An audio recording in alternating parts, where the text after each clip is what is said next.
Tes is walletbrief, weer een breek doven wat actuele moefette is, ekonomie tes week, wat houdt ten noise. If prices, interest rates, jobs, housing, or taxes are currently changing harmonië, tes is weer een oustai informet. Let's get into what really happened this week, and what it means for our wallet. Today is March 13, and one of the top financial topics is stock market today. Investors across the United States are closely watching Wall Street as markets react to new economic data and corporate developments. The stock market today's story is trending because markets are responding to indicators such as inflation trends, interest rate expectations, and quarterly earnings reports. These factors can quickly shift investor sentiment and create volatility. Markets operate not just on current data but also on expectations of future economic conditions. When investors anticipate stronger growth or potential slowdowns, the stock market today moves accordingly, reflecting these changes in real time. Behind the headlines, the real trend is investor confidence.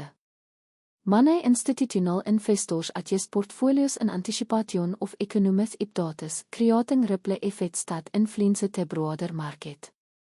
For households, the stock market today has real implications.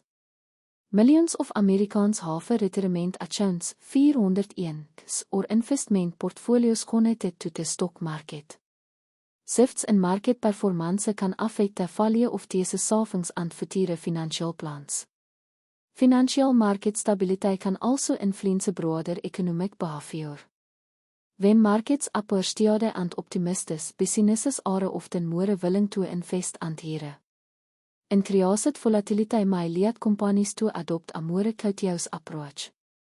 Looking ahead, investors will continue monitoring key economic signals, including job reports, inflation data, and other statements from Federal Reserve officials. Deze will likely guide how the stock market today evolves in the coming days.